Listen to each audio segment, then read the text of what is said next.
오늘 말씀은 마가복음 8장 1절에서 10절까지입니다.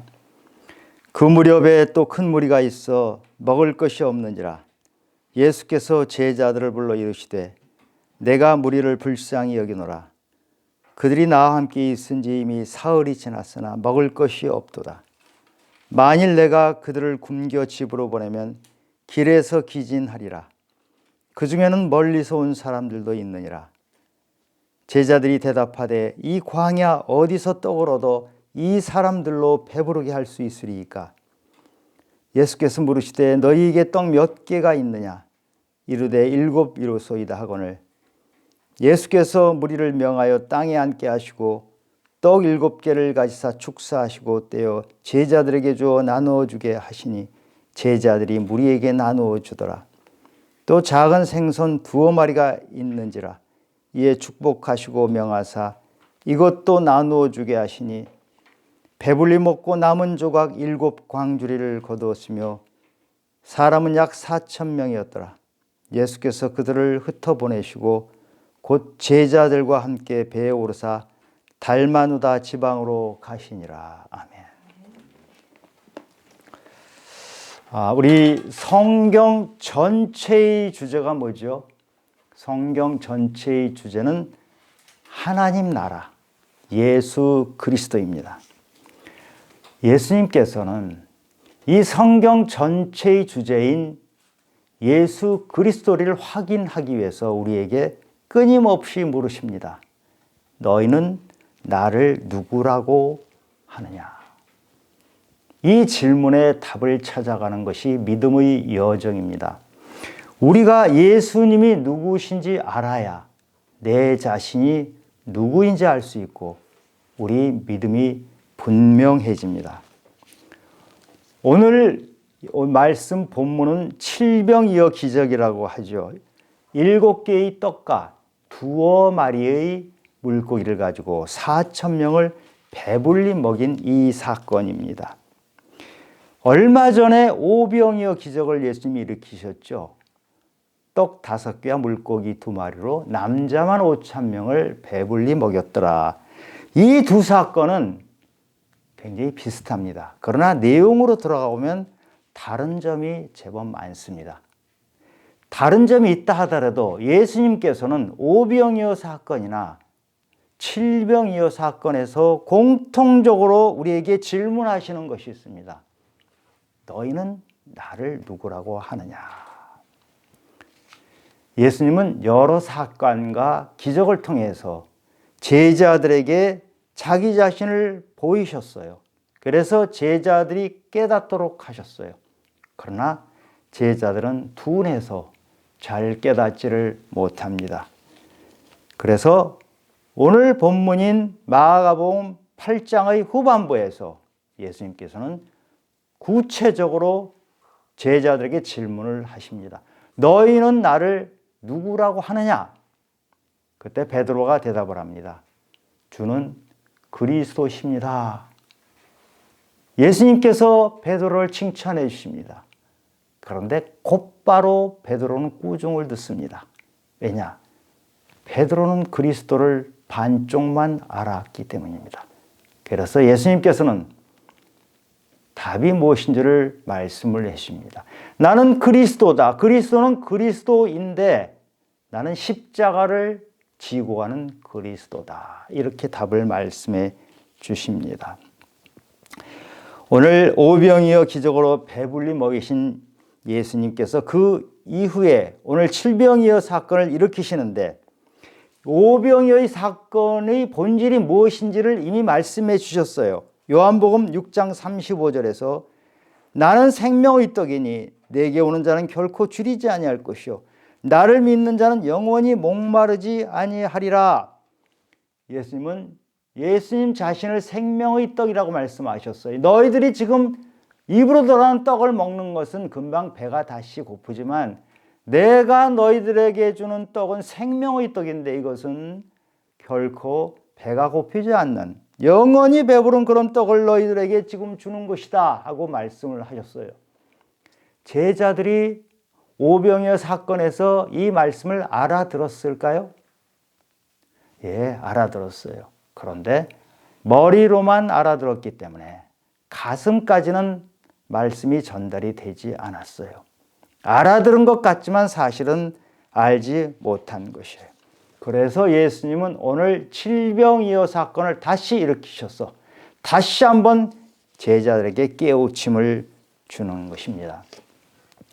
우리가 오늘 이 본문에 나오는 기적을 단지 7개의 떡을 가지고 사람들을 배불리 먹였더라, 이것만 생각한다 그러면 우리는 예수님으로부터 꾸중을 들을 것입니다. 너희들은 아직도 깨닫지 못하느냐, 이 꾸중을 들을 것입니다. 우리는 오늘 8장 앞부분을 우리가 보고 있지만 8장 뒤에 전체를 보면서 본문 전체의 맥락 하에서 예수님이 어떤 의도로 이 사건을 일으키셨는지를 깨달아야 해요. 예수님께서는 많은 기적을 일으키셨는데요, 기적 자체를 일으키기 위해서 하신 기적은 하나도 없어요. 반드시 그 기적 안에는 주님이 주시고자 하는 메시지가 있어요. 그것을 우리가 발견을 해야, 우리가 만약에 그것을 발견하지 못한다면 우리는 예수님이 기적을 그냥 구경하는 구경꾼에 불과할 수가 있어요. 지금 중동 지방에는 석유가 많이 나죠. 나라들이 다 부자들이에요. 중동 지방에는 역청구덩이가 많아요. 그 역청구덩이를 이게 새까만 것들이 뭐가 있나 보다 하고 보는 사람들은 그냥 그것이 역청구덩이에 불과해요. 그러나 그 역청구덩이가 도대체 무엇일까? 왜 한 군데도 아니고 여러 군데 그런 구덩이가 있을까? 의문을 가지고 그것을 깊이 들여다본 사람은 그 구덩이를 파서 결국은 그 사람들이 석유를 발견한 사람들이에요. 우리가 주님의 기적사건, 주님의 말씀에서 마치 역청구덩이를 보는 것처럼 그냥 보고 말아버리면 우리는 아무것도 깨닫지 못합니다. 그러나 기적 안에서 예수님이 주시고자 하는 그 말씀을 깨달았을 때 우리는 보화를 발견하는 것입니다. 오늘 그 보화를 발견하는 일이 우리에게 일어나기 원합니다. 오늘 본문 칠병이어 사건이 일어난 곳은 데가볼리 지역입니다. 데가볼리는 데카폴리스, 10개의 헬라 문화가 발달한 그 도시들이 있는 지역이죠. 그러니까 이곳은 이방인들이 주로 사는 곳이에요. 놀라운 것은 오늘 4,000명이나 되는 이방인들이 예수님의 말씀을 들으려고 모였어요. 이방인들이 모인 것입니다. 앞에 5장에 보면 귀신 들린 거라사 광인을 예수님께서 치유해 주시는 장면이 나오죠. 그때 어떤 일이 일어납니까? 예수님께서 귀신을 쫓아내서 돼지떼에 들어가게 하는데 돼지떼 2,000마리가 호수로 들어가서 몰살당하는 장면이 나오죠. 그런 기가 막힌 엄청난 장면이 일어났기 때문에 그곳 사람들에게 이 말이 퍼졌어요. 그리고 거라사 광인을 치유하고 나서 예수님이 너는 나를 따라오지 말고 너희 가족들에게 가서 전해라, 그 말씀을 하셨는데, 이 치유받은 거라사 광인이 가족들에게 전하고 이웃에게 전하고 데가볼리 전 지역에 말씀이 전해졌던 거예요. 한 사람의 치유된 사람이 10개의 도시로 이루어진 데가볼리 전 지역에 말씀이 전파된 놀라운 일이 일어난 것입니다. 저는 우리 주님의 가족 성도들에게도 그런 일이 일어나기를 소망합니다. 그런데 이 4,000명이나 되는 이방인이 무려 3일 동안이나 예수님 말씀을 들은 거예요. 수련회를 한 것이죠. 근데 4,000명이 3일 동안 수련회를 했는데, 우리가 수련회를 해보면 알 수 있어요.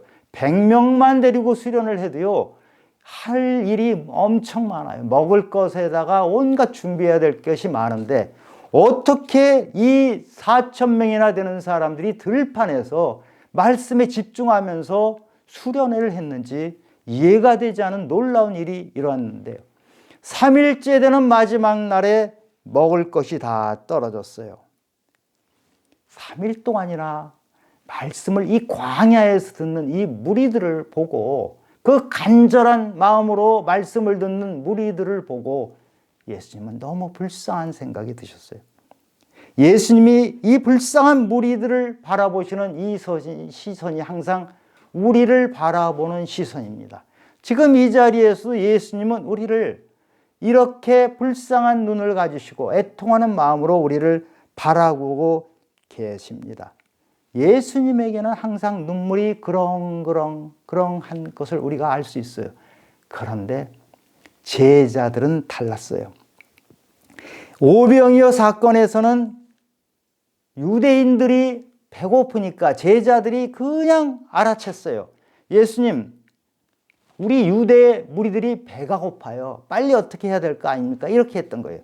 그런데 지금 앞에 놓인 4,000명의 무리들은 이방인들이에요.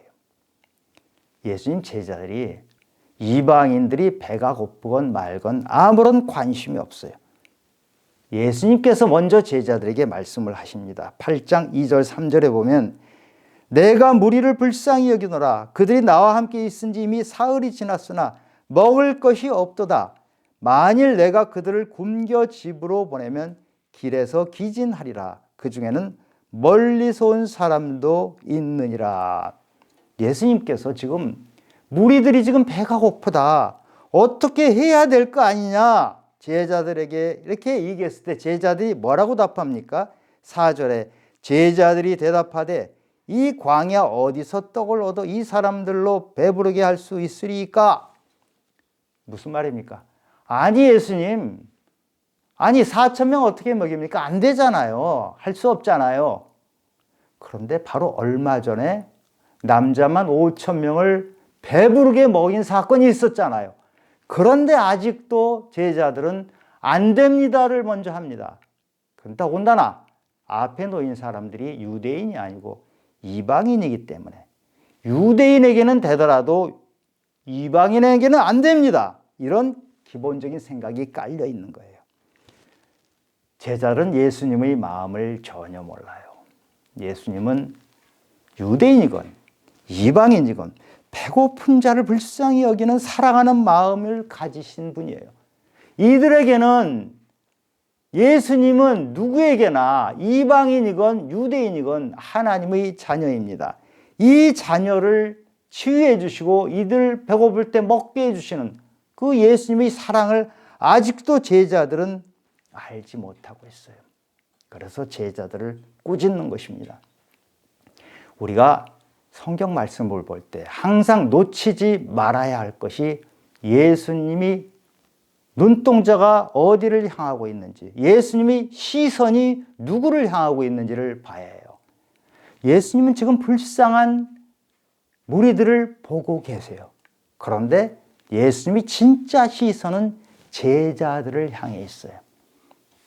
불쌍한 무리들을 사랑하시는 마음이 있는데 예수님은 동시에 제자들을 양육하고 계시는 거예요.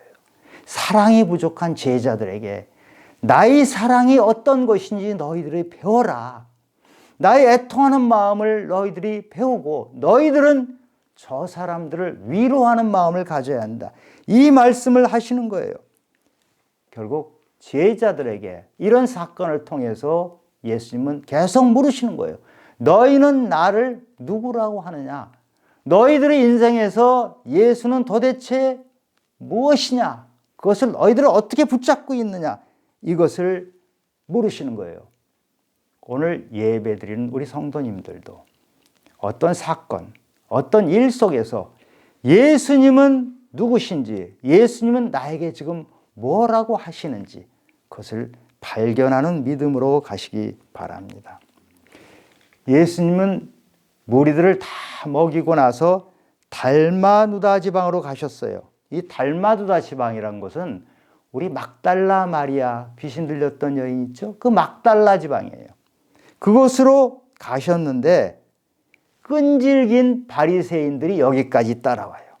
그리고 예수님께 묻습니다.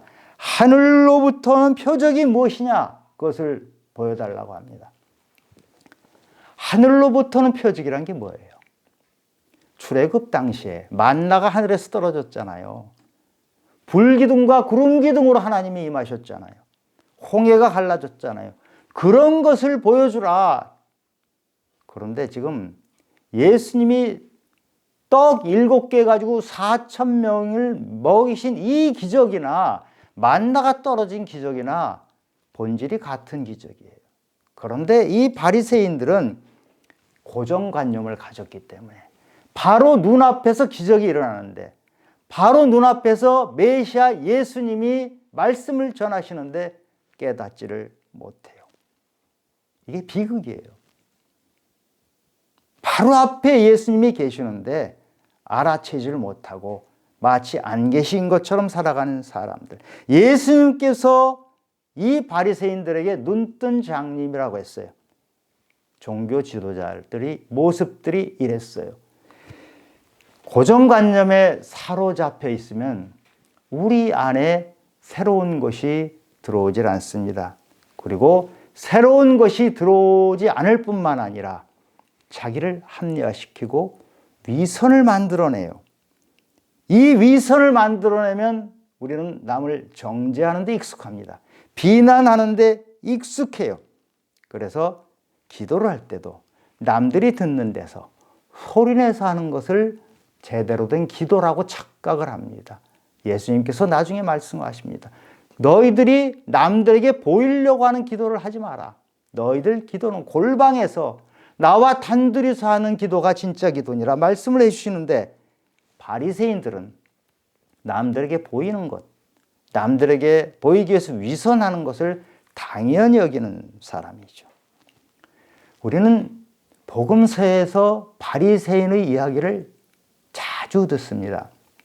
그러면서 바리새인은 남의 이야기라고 생각을 하죠. 바리새인은 바로 우리들의 이야기입니다. 믿음 생활을 오래오래 했는데 언젠가부터 나의 믿음이 거짓과 위선에 둘러싸여 있는 것, 이것이 바리새인입니다. 그런데 문제는 거짓과 위선에 둘러싸여 있으면서도 그것을 깨닫지 못하는 것입니다. 우리 교회에서 장로가 되고 권사가 되고 집사가 된다는 것은 믿음이 그만큼 자랐다고 교회에서 인정을 해주는 것입니다. 그런데 이때가 위기입니다. 이때부터 굳은 살이 생기기 시작합니다. 고정관념이 생기기 시작합니다. 이때부터는 주의하지 않으면 새로운 것이 들어오지 않습니다.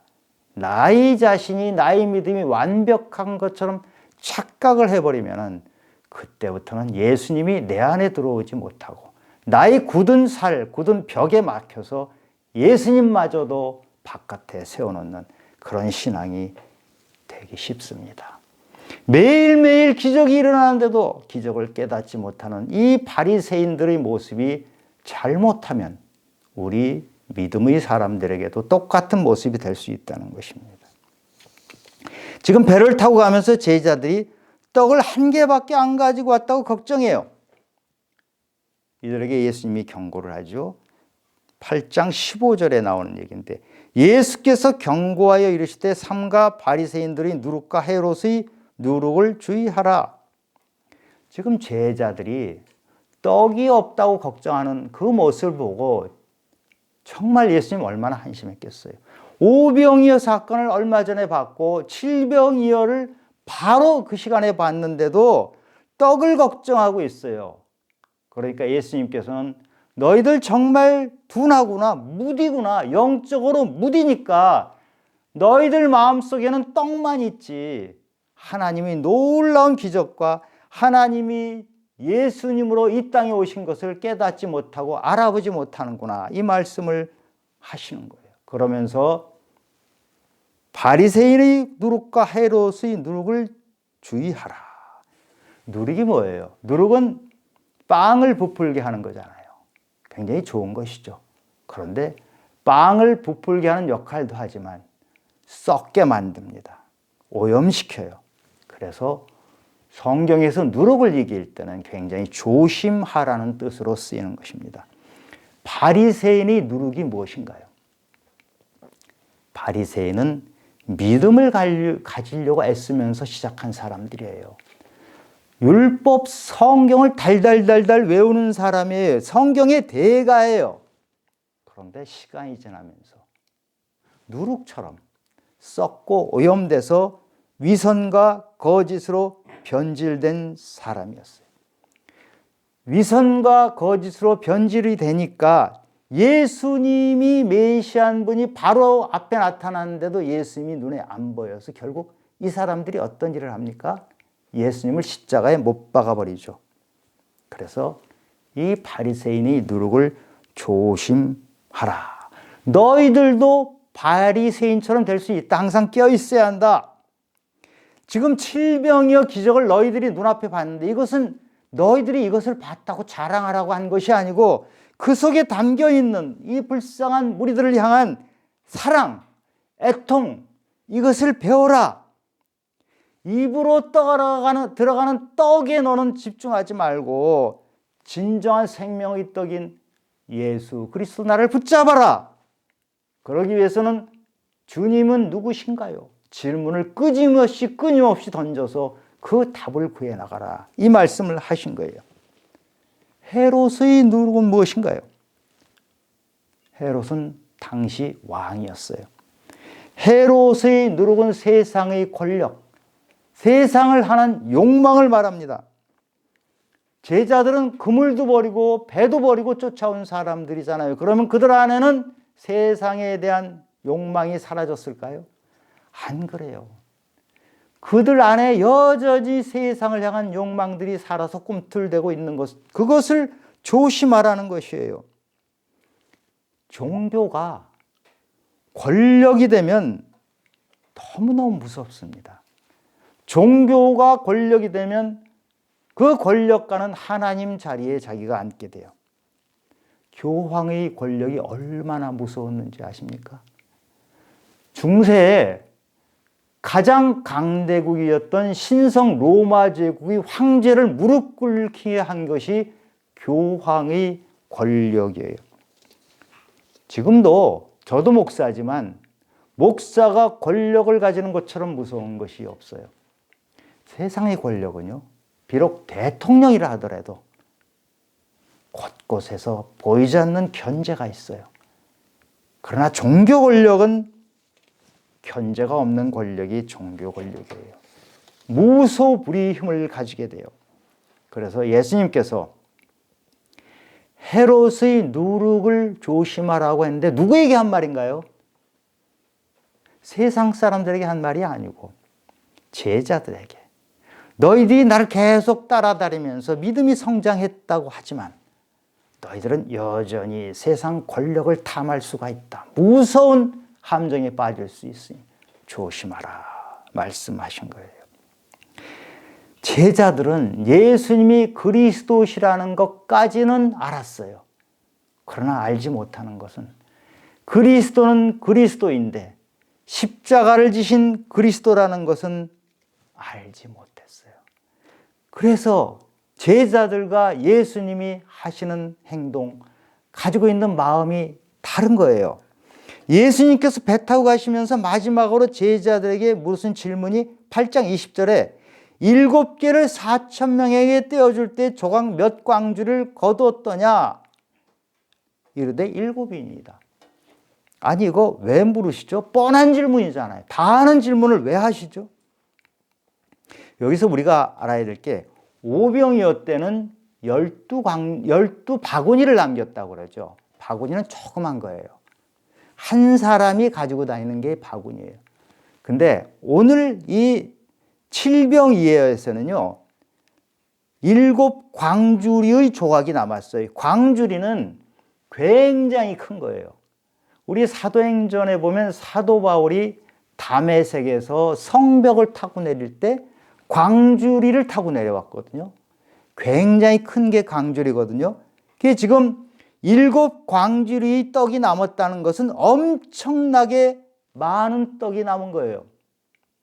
왜 이렇게 많은 떡이 남도록 예수님이 하셨죠? 먼 길을 온 사람들이 많았던 거예요. 3일 동안 있다가 돌아가려면 가는 길에도 먹을 것이 필요하죠. 이 사람들에게 다 나누어진 것이죠. 예수님은 이렇게 마음이 따뜻하고 섬세한 분이세요. 제자들은 딱 눈앞에 보이는 배고픈 자들이 먹는 것만 생각해서 칠병이어 기적에만 초점을 뒀어요. 그러나 예수님은 칠병이의 기적으로 먹고 남은 것 가지고 집에 돌아가는 사람들까지 생각하신 것이에요. 지금 예수님께서 제자들에게 내가 몇 광주이 남긴 줄 아느냐 물어보신 것은 너희들이 나의 마음을 아느냐, 내가 저 불쌍한 무리들을 향한 그 사랑을 너희가 아느냐, 수고하고 짐진 그 가난한 백성들이 3일 동안이나 나에게 와서 말씀을 듣고 돌아갈 때 말씀을 들은 기쁨은 있겠지만 몸이 지치고 힘들 때 너희들은 그들을 위해서 무엇을 할 수 있느냐, 그걸 묻는 거예요. 다시 한번 너희들에게 말한다. 나는 그리스도다. 그런데 십자가를 진 그리스도, 십자가는 사랑이다.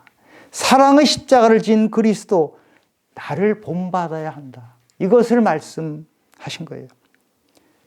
우리 믿음의 길도 마찬가지입니다. 우리가 믿는 그리스도, 능력을 행한 그리스도, 좋습니다. 능력을 행한 그리스도는 우리는 기대하고 따라갑니다. 더 중요한 것은 능력을 가지셨지만 십자가에 매달린 그리스도, 십자가에서 고통을 당하신 그리스도, 그 고통 중에도 눈빛을 우리를 향하시고 시선을 우리를 고정시키시고 내 사랑을 너희가 아느냐, 내가 사랑한 것처럼, 너희를 사랑한 것처럼 너희도 서로 사랑하고 너희 사랑을 나누어 주라. 이 말씀을 우리에게 주시는 거예요. 제자들은 예수님을 따라다니면서 아직도 떡만 생각합니다. 그리고 예수님이 누구신지 아직도 잘 깨닫지를 못해요. 예수님은 3년 반 내내 제자들에게 너희는 나를 누구라고 하느냐는 질문을 던지셨고, 제자들은 3년 반 내내 예수님이 누구신지를 배웠고 자기 자신들이 누군지를 깨닫고 믿음이 성장했던 거예요. 예수님은 지금 이 시간에도 우리에게 묻습니다. 너희들은 나를 누구라고 하느냐? 여러분, 믿음 생활하면서 예수님이 누구신지 얼마나 알아가고 계십니까? 매일매일 조금 더 예수님을 알아가고 계십니까? 예수님은 지금도 우리에게 계속 물으십니다. 너희는 나를 누구라고 하느냐? 그런데 우리가 예수님을 알아갈 때 결정적인 장애물이 바로 바리새인의 누룩과 헤롯의 누룩이라고 말씀하신 거예요. 바리새인의 누룩은 믿음이 없는 자가 아니고 믿음이 있는 자, 세상의 눈으로 볼 때는 믿음을 10년, 20년, 아니 평생을 믿음 생활한 사람인데 그 안에 위선과 거짓으로 가득 차 있는 믿음으로 자라버린 그 사람을 말합니다. 자기 자신에게 솔직하시기 바랍니다. 나의 믿음을 포장하지 말고 있는 그대로, 믿음은 세월이 말하는 것이 아닙니다. 긴 세월을 믿은 것이 중요한 것이 아니고 진정으로 예수님 앞에 나가서 주님, 나 이거밖에 없습니다. 나는 주님 하느라고 했는데 너무 부족합니다. 이렇게 나가길 원한 거예요. 누가복음 18장에 보면 바리새인들이 가짜 기도가 있습니다. 자랑하는 기도, 남을 비판하는 기도. 그런데 불쌍한 세리는 어떻게 기도합니까? 세리는 멀리 서서 감히 눈을 들어 하늘을 쳐다보지도 못하고 다만 가슴을 치며 이르되 하나님이여 불쌍히 여기소서 나는 죄인이로소이다. 이 기도를 하나님이 받으시는 거예요. 가난한 마음의 기도, 애통하는 기도. 그래서 기도의 자리에 나갈 때 우리는 겸손해야 합니다. 포장하지 말기 바랍니다.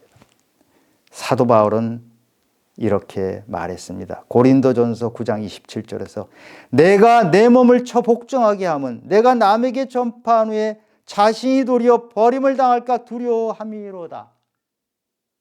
그렇게 많은 사람한테 말씀을 전하고 인생을 전부 복음 전하는 데 썼던 사도 바울이 하나님, 내 믿음이 부족합니다. 내 믿음이 가짜일까 봐 두렵습니다. 하나님, 내 믿음을 돌봐주시옵소서. 이런 겸손한 기도를 드리는 거예요. 우리 주일에는 정말 이렇게 열심히 앉아 있잖아요. 그런데 우리 진짜 믿음은 언제 드러나는가? 우리가 교회 바깥으로 나갔을 때, 세상에 나갔을 때 우리는 참 그리스도인지 아닌지 그것이 밝혀집니다. 직장에서, 가정에서, 삶의 현장에서 만약에 우리가 세상 사람들과 똑같이 살고 있다면, 세상 사람들과 다른 것이 없다면, 세상은 지금 돈과 권력으로 정말 난리가 나 있는 이 세상에서 나도 똑같이 그러고 있다면, 세상에서는 먹고 마시는 것, 흥청대는 것 가지고 그것을 자랑하는데 나도 만약에 그렇다면 우리는 헤롯의 누룩에 빠져 있는 것입니다. 세상의 즐거움과 쾌락에 빠져 있는 것이, 그것이 나의 진짜 믿음의 모습일지 모릅니다. 그래서 예수님께서 제자들에게, 사랑하는 제자들에게 헤롯의 누룩을 조심하라고 한 것입니다. 우리 믿음을 가는, 우리 사랑하는 성도 여러분, 우리는 누룩을 조심해야 됩니다. 바리새인의 누룩과 헤롯의 누룩이 우리 눈을 유혹하면 우리는 믿음의 길에서 앞으로 나가기 어렵습니다. 그러면 그때는 예수님께서 너희는 나를 누구라고 하느냐 하는 질문조차 안 하실 수도 있습니다. 예수님께서 우리에게 너희는 나를 누구라고 하느냐는 질문을 계속 주시는 것은 우리에게 복입니다. 우리는 그 답을 찾아가는 믿음의 여정, 그 길을 가고 있는 사람들입니다. 예수님은 우리를 끊임없이 보시면서 주목하시면서 격려하시는 분입니다. 응원하시는 예수님, 위로해 주시는 예수님 손 붙잡고 믿음의 여정을 힘차게 가시는 성도님들이 되시기를 예수님 이름으로 축원합니다.